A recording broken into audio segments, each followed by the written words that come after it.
Usai agenda sidang Kabinet Paripurna di Istana Kepresidenan kemarin, Menteri Kehutanan Raja Juli Antoni bilang pemerintah bakal mencabut 22 perizinan pemanfaatan hutan, termasuk izin di Sumatera seluas lebih dari 100.000 hektar. Keputusan ini berkaitan dengan dugaan penyalahgunaan izin pemanfaatan hutan di sejumlah wilayah.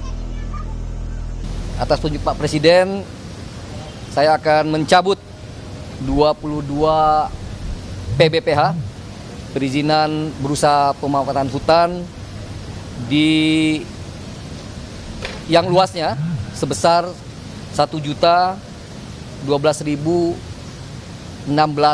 hektar, termasuk diantaranya di Sumatera seluas 116.198 hektar.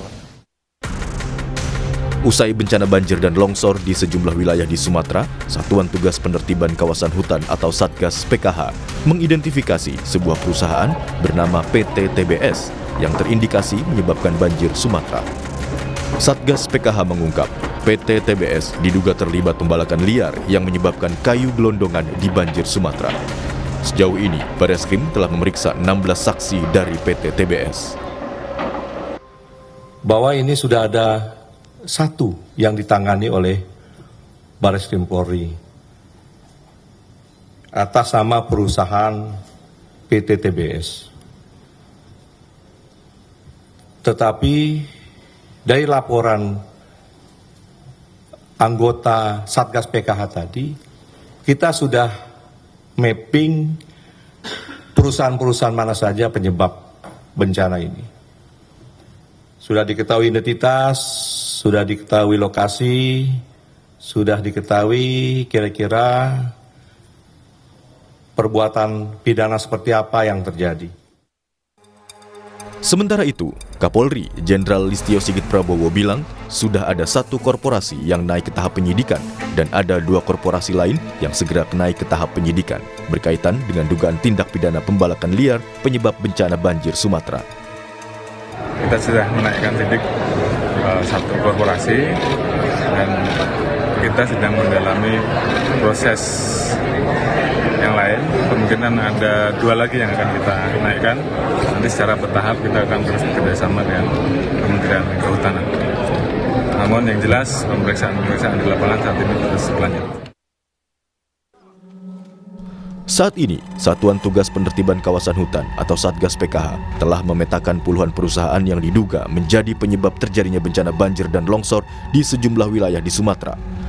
Perusahaan-perusahaan tersebut tersebar di Aceh, Sumatera Utara, dan Sumatera Barat dengan keterkaitan langsung terhadap daerah aliran sungai. Tim Liputan, Kompas TV.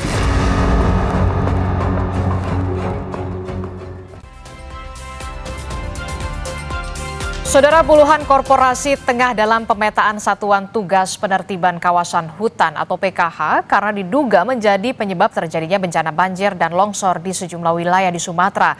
Sementara Kapolri juga bilang sudah ada satu korporasi yang naik ke tahap penyidikan berkaitan dengan dugaan penyebab bencana di Sumatera.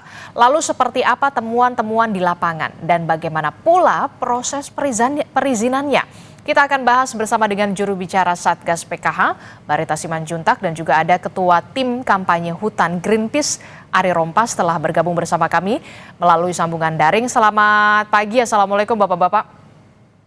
Selamat pagi Mbak Adis, Mbak sama Mas Aris. Ya. Selamat pagi. Ya, oke. Saya mau ke Pak Barita dulu. Pak Barita, kalau dari temuan PKH, datanya sudah ada berapa perusahaan atau korporasi yang sudah masuk di PKH dan diduga melakukan pelanggaran kalau dari data PKH? Ya, tim Satuan Tugas Penertiban Kawasan Hutan yang sudah melakukan langkah-langkah identifikasi, verifikasi, dan pengecekan langsung ke lapangan sebagai dampak akibat bencana yang terjadi beberapa waktu yang lalu, sudah mengidentifikasi dan sudah melakukan pemanggilan kepada beberapa korporasi. Untuk Provinsi Aceh itu ada 6 korporasi, untuk Sumatera Utara ada 8 korporasi dan 4 ya individu perorangan, dan untuk Sumatera Barat ada yang sudah diidentifikasi sejumlah 13 korporasi. Nah, terhadap korporasi yang diduga ya melakukan pelanggaran. Pelanggaran baik pelanggaran perizinan maupun pelanggaran pelaksanaan perizinan itu ataupun kegiatan ilegal yang dilakukan klarifikasi pemanggilan untuk selanjutnya ditentukan langkah-langkah hukum yang akan dilakukan oleh tim Satgas. Di sana ada kepolisian, ada penyidik pegawai negeri sipil kehutanan, lingkungan hidup, ada kejaksaan, ada 12 kementerian lembaga di dalam Satgas Penertiban Kawasan Hutan ini. Jadi langkah-langkah yang sudah dilakukan dalam kaitan penyidikan itu, sudah ada satu korporasi yang naik ke penyidikan dan akan menyusul sesudah dilakukan penyidikan, sesudah dilakukan pemanggilan, pengecekan dan pemeriksaan status korporasi yang lain. Tidak sama kegiatan ilegal atau pelanggaran yang dilakukan korporasi itu.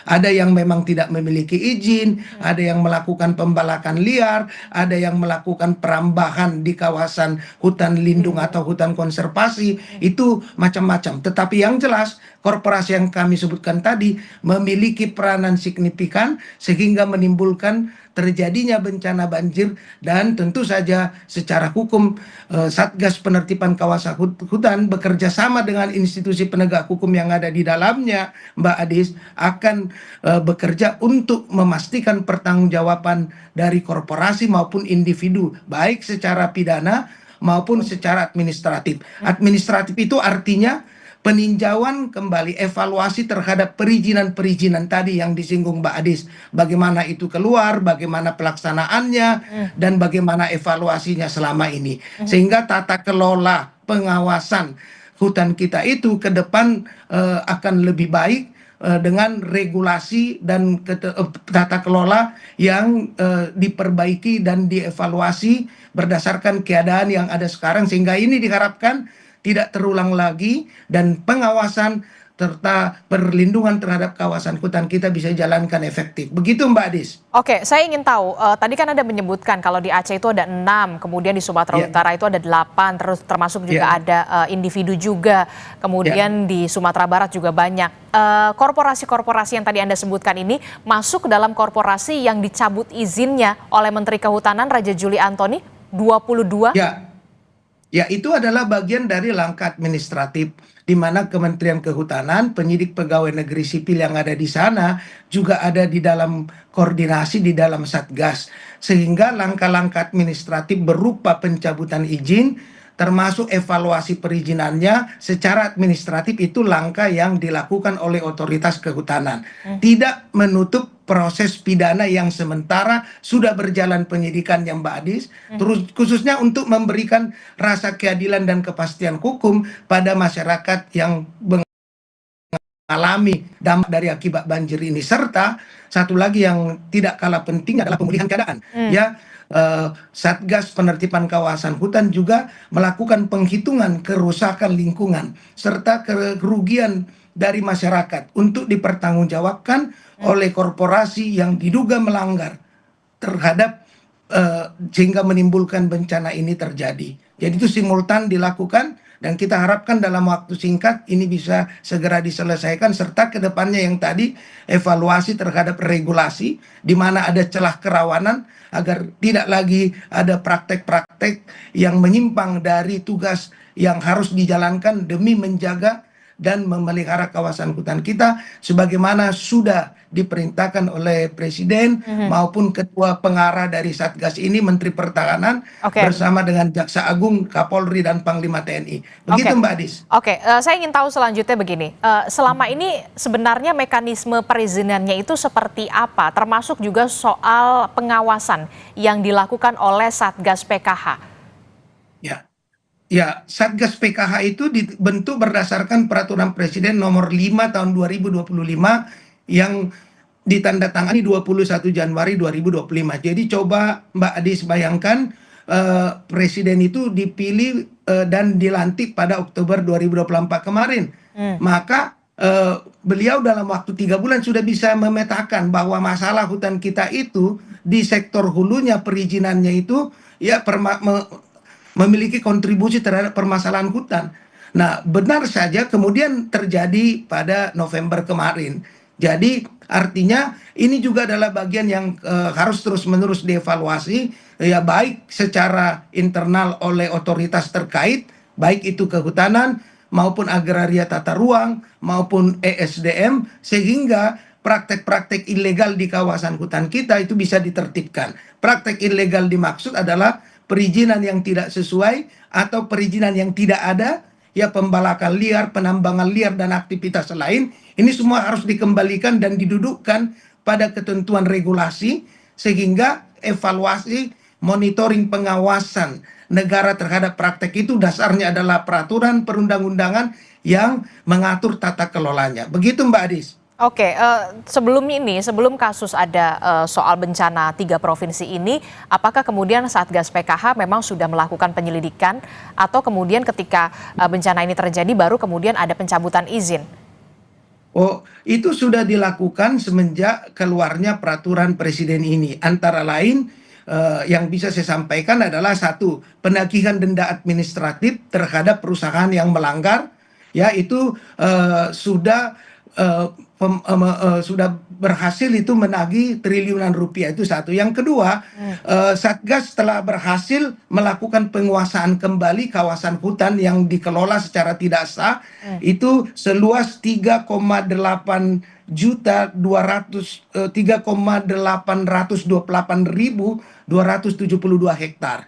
Dan itu telah diserahkan kepada BUMN Agriminas Palma Nusantara 1,5 juta hektar. Selain itu, telah diserahkan ke Kementerian Lingkungan Hidup Taman Nasional Tesonilo itu seluas 81.793 ya hektar. Jadi itu langkah administratif penguasaan kembali dan pemulihan aset. Ini dilakukan secara simultan selama ini, dan hasilnya dari denda administratif itu triliunan sudah masuk kembali pertanggungjawaban korporasi dan individunya, dan secara penguasaan kembali Satgas sudah melakukan penguasaan terhadap 3,8 juta hektar lahan kehutanan kita yang digunakan secara tidak sah. Dan kedepannya langkah-langkah ini akan terus dilakukan untuk memastikan hutan itu digunakan sesuai fungsinya. Di sana ada hutan produksi, ada hutan konservasi, dan ada hutan lindung. Maka ini akan harus dikembalikan dalam waktu cepat, dan selama ini sudah berproses. Itu yang saya katakan tadi, kalau seandainya ini tidak dilakukan beberapa waktu yang lalu, tentulah bencana ini akan berdampak lebih luas. Nah, kita harapkan sudahlah kita benahi tata kelolanya, kita perbaiki pengawasannya, kita evaluasi perizinan, dan kita evaluasi celah regulasi yang sering digunakan oleh korporasi maupun pihak-pihak yang memiliki dampak lingkungan yang begitu besar seperti bencana kemarin, dan agar tidak terulang lagi ke depan, Mbak Adis. Oke, saya ke Bung Ari Rompas. Bung Ari, tadi kita sudah mendengarkan penjelasan dari Satgas PKH juru bicara. Nah, kalau dari Greenpeace sendiri, sebenarnya temuannya seperti apa? Sudah separah apa dan pengawasannya seperti apa? Ya, terima kasih. Saya kira dampak yang kita rasakan hari ini memang sudah jelas-jelas mempengaruhi hajat hidup orang banyak, terutama masyarakat yang tinggal di sekitar daerah-daerah yang kena banjir, yang kemudian sudah menghilangkan nyawa gitu, dan perekonomian yang sudah berdampak.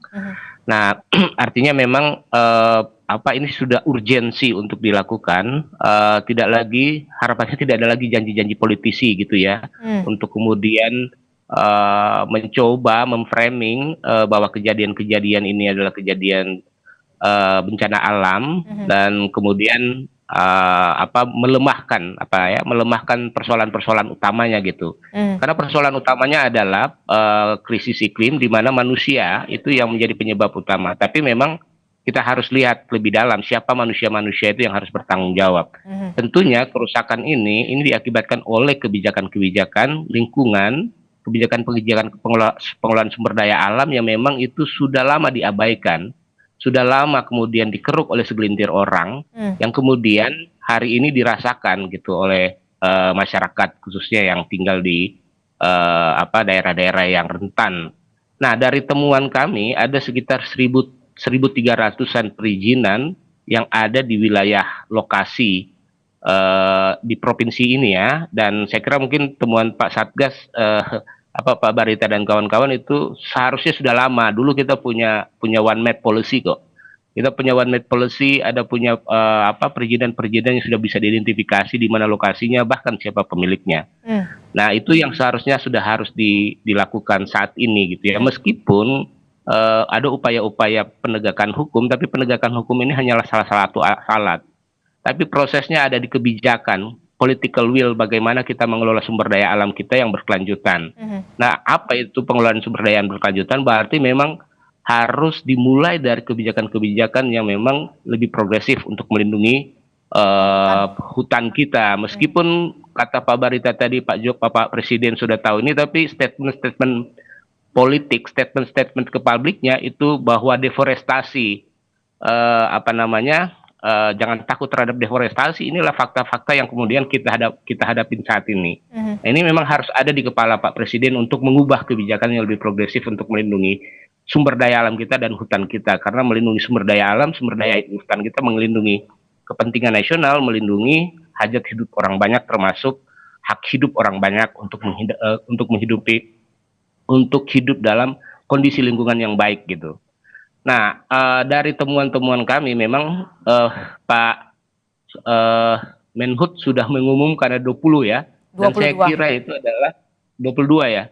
Dan itu adalah sebenarnya adalah perusahaan-perusahaan lama yang sudah tidak aktif setahu saya. Karena memang banyak dulu yang HPH itu tidak dilakukan pengawasan, tapi mereka diberikan izin puluhan tahun. Dan itu yang kemudian sering dipergunakan atau kemudian sudah tidak dipergunakan sebagaimana fungsinya. Tapi mereka tetap memiliki hak penguasaan terhadap kawasan itu. Itu yang memang setahu saya memang banyak itu yang tidak dilakukan oleh pengawasan oleh pemerintah, oleh kementerian yang berkaitan. Oke, jadi saya ingin konfirmasi lagi. Jadi 22 itu sebenarnya perusahaan lama yang sudah tidak aktif lagi sebenarnya? Atau seperti apa? Ya, asumsi saya seperti itu. Karena memang banyak sekali perizinan-perizinan dulu HPH yang memang mereka masih menguasai izin, tapi tidak beraktivitas. Nah, itulah pentingnya bagaimana transparansi dalam pengelolaan sumber daya alam kita itu harus dilakukan. Nah, pemerintah itu harus mengumumkan dong nama-nama perusahaan tersebut sehingga iya betul, sehingga publik ikut memantau, karena memang ini yang persoalan dalam pengelolaan sumber daya alam kita kan di-keep gitu ya. Dulu kita punya impian, punya one map policy, ada one map itu yang kemudian semua orang tahu, publik tahu, termasuk pemerintah, sehingga pengawasan itu berjalan dengan baik, dengan transparansi. Nah, kalau kasus ini perusahaan tidak kemudian dikeluarkan namanya gitu ya, jadi bisa jadi persoalan ini bisa jadi kong kali kong dan atau main di bawah tanah karena orang tidak tahu, hanya orang-orang segelintir orang yang tahu. Ini jadi persoalan serius lagi ke depan kalau penegakan hukum model gini ini terus dilakukan oleh pemerintah gitu. Oke, saya mau ke Pak Barita. Pak Barita, bagaimana, apa sih sulitnya untuk pemerintah membuka saja nama-nama 22 korporasi yang dicabut izinnya supaya ada transparansi di sana, jangan sampai ada seperti yang tadi Anda katakan, jangan sampai ada celah lagi, termasuk juga dugaan di bawah tangan kong kali kong di sana, Bung Barita. Ya, saya kira masukan dari Mas Ari ini positif ya. Jadi pertama sekali transparansi akuntabilitasnya dilakukan melalui publikasi. Itu hanya persoalan waktu saja untuk memastikan seluruh perusahaan yang dicabut izinnya itu ya memang benar-benar memiliki kontribusi besar bagi terjadinya bencana. Sebab ini kan menyangkut juga hal-hal yang perlu diperhatikan ya. Langkah-langkah pertama tentu pemulihan keadaan, pemulihan kerusakan yang dialami oleh masyarakat berdampak. Nah, kemudian yang kedua tentu saja tadi one map policy. One map policy itu tidak hanya sekadar kebijakannya, tetapi ya kebijakan yang berorientasi dan didasarkan pada penggunaan teknologi, seperti misalnya di dalam Satgas ada Badan Informasi Geospasial, sehingga koordinat ya citra satelit itu dapat secara akurat dengan skala yang memadai, sehingga tidak ada lagi terjadi tumpang tindih kawasan yang mana menjadi kewenangan kehutanan dan mana yang menjadi ATR, BPN. Nah, itu harus juga ditertibkan. Lalu yang ketiga yang tidak kalah pentingnya adalah kita kan perbaikan ke yang masalah-masalah tadi yang sampaikan Pak Aris menjadi tidak hanya catatan tapi menjadi informasi penting bagi Satgas untuk melakukan evaluasi ke depan, termasuk tadi ya saya sudah sampaikan evaluasi regulasi. Karena Satgas bekerja, begitu juga kementerian sektoral itu berdasarkan regulasi. Regulasi itu maksudnya undang-undang kehutanan, undang-undang lingkungan hidup. Nah, visi yang disampaikan Pak Aris itu saya kira menjadi bagian penting dari evaluasi regulasi kita. Sehingga kebijakan sektor kehutanan ini yang bersumber dari regulasi tentunya sebab negara kita negara hukum itu bisa termuat kebijakan-kebijakan itu. Oke. Sehingga kedepannya landasan hukum untuk melakukan penertiban pengawasan itu ya pelaksanaan one map policy itu tidak hanya sekadar hal-hal yang elementer tetapi menjadi sangat penting. Jadi ke depan ya selain itu juga penggunaan teknologi informasi digitalisasi sehingga semua kawasan hutan kita yang perlu kita jaga tidak digunakan untuk aktivitas di luar fungsinya dan itu dilakukan pengawasan juga. Nah, ini yang saya kira harus dikerjakan dalam tata kelola ke depan, perbaikan regulasi. Celah kerawanan itu betul sekali. Itu ada memang celah kerawanan. Kita tidak menutup mata bahwa ada celah kerawanan, tetapi pemerintah tentu berkewajiban menjaga melakukan perbaikan dengan data-data yang ada dan dengan aturan-aturan yang jelas. Oke, Nah, kalau jadi berbicara itu kalau berbicara soal perbaikan regulasi, jangan sampai ada celah begitu ya. Pemerintah juga harus bertindak tegas dalam hal ini begitu ya. Tidak hanya soal mencabut izin, tapi yang kemudian menjadi pertanyaan selanjutnya, akibat dari kegiatan yang dilakukan oleh korporasi ini banyak sekali merugikan warga di 3 provinsi. Tidak hanya soal bagaimana memperbaiki hutan kembali, kemudian dicabut izinnya saja, lalu bagaimana dengan warga-warga yang harus kehilangan rumah mereka. Ada tidak sebenarnya regulasi dari pemerintah yang bertindak tegas untuk menindak tegas para korporasi ini untuk bisa juga bertanggung jawab terhadap rumah-rumah warga yang hanyut bahkan hancur akibat kegiatan deforestasi tersebut? Ya, Mbak Edis, betul sekali. Itu kemarin sudah disampaikan pada waktu konferensi pers Satgas bahwa Satgas telah melakukan dan akan melakukan penghitungan kerugian yang diakibatkan oleh para korporasi yang diduga melanggar ini, termasuk pemulihan keadaan, mengatasi kerusakan, dan akan membebankan beban kepada korporasi untuk bertanggung jawab, ya.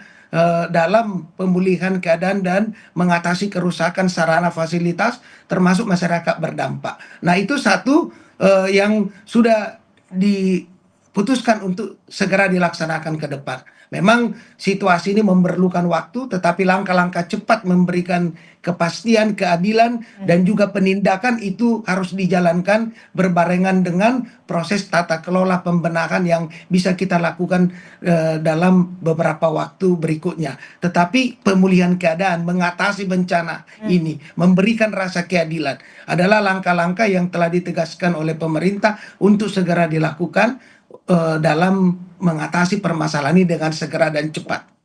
Oke, kita nanti kira harapkan ya, Bung Barita, pemerintah itu akan mengambil peran termasuk juga akan melakukan tindakan tegas tidak hanya soal pencabutan izin tapi juga pertanggungjawaban dari perusahaan-perusahaan atau korporasi yang selama ini dalam tanda kutip menggerus begitu ya, menggerus kerusakan hutan kita sampai akhirnya menyebabkan bencana ekologis di 3 provinsi ini begitu ya.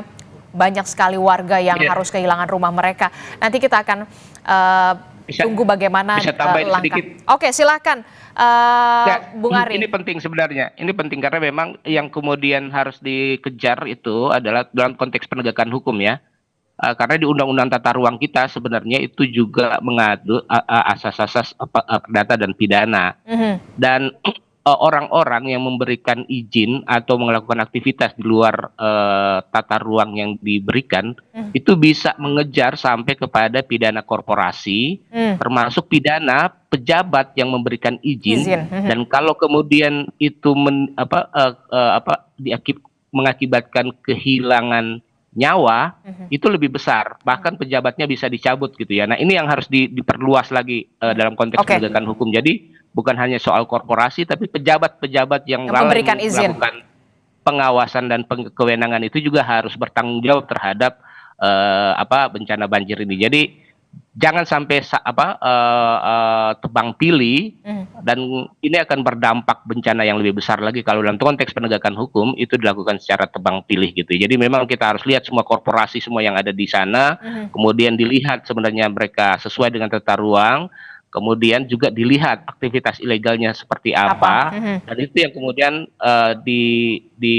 disampaikan kepada publik, sehingga kemudian publik sekarang marah karena persoalan-persoalan penegakan hukum yang dijalankan tidak transparan, bahkan melemahkan dan main mata di belakang itu udah sering. Dan ini kalau kemudian itu juga dilaksanakan dengan tidak transparan dan akuntabilitasnya yang tidak jelas, itu akan berdampak atau membuat publik semakin marah dengan situasi. Oke, saya harus mempamitkan dulu Bung Barita Simanjuntak karena ada agenda lain begitu ya Bung Barita. Terima kasih sudah bergabung bersama kami Bung Barita Simanjuntak. Saya masih akan melanjutkan kembali bersama dengan Bung Ari Rompas. Terima kasih sudah bergabung bersama kami Bung Barita Simanjuntak di Sapa Indonesia Pagi. Kalau tadi kita sudah membahas bagaimana temuan-temuan dari Satgas PKH begitu ya, tadi juga disebutkan oleh Barita Simanjuntak bahwa memang ada beberapa korporasi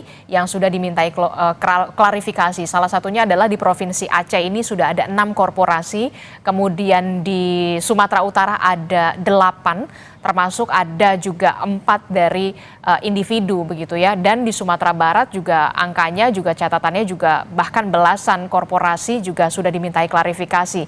Sementara dari Bareskrim Polri sendiri memang sudah menaikkan 1 korporasi ke tahap penyidikan berkaitan dengan dugaan penyebab bencana di Sumatera.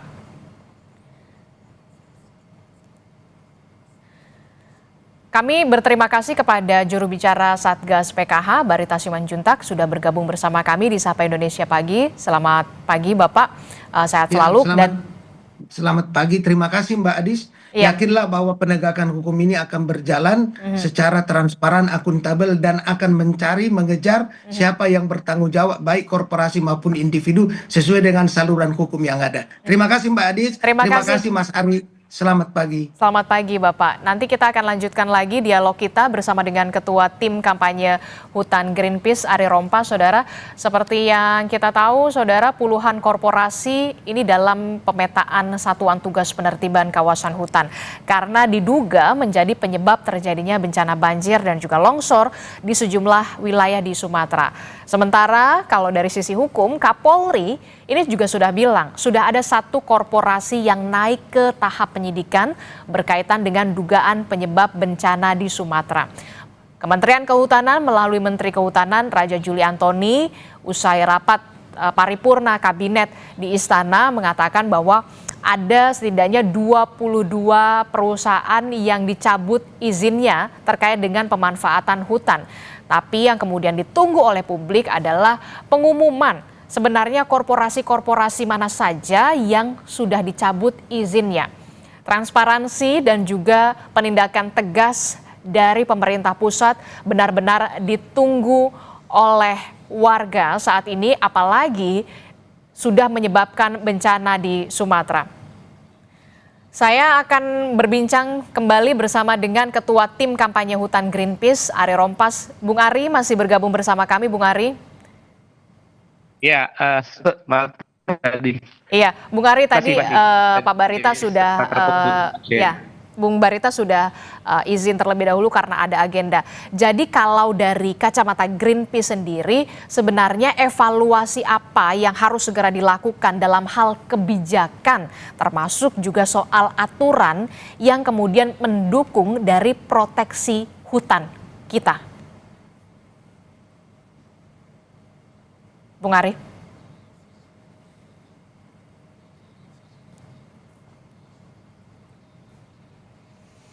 Oke, baik, kita mengalami gangguan sinyal bersama dengan Bung Ari Rompas. Saudara, seperti yang kita tahu sampai saat ini pemerintah pusat terus melakukan penyelidikan terkait dengan korporasi atau perusahaan-perusahaan yang diduga menjadi penyebab banjir di Sumatera.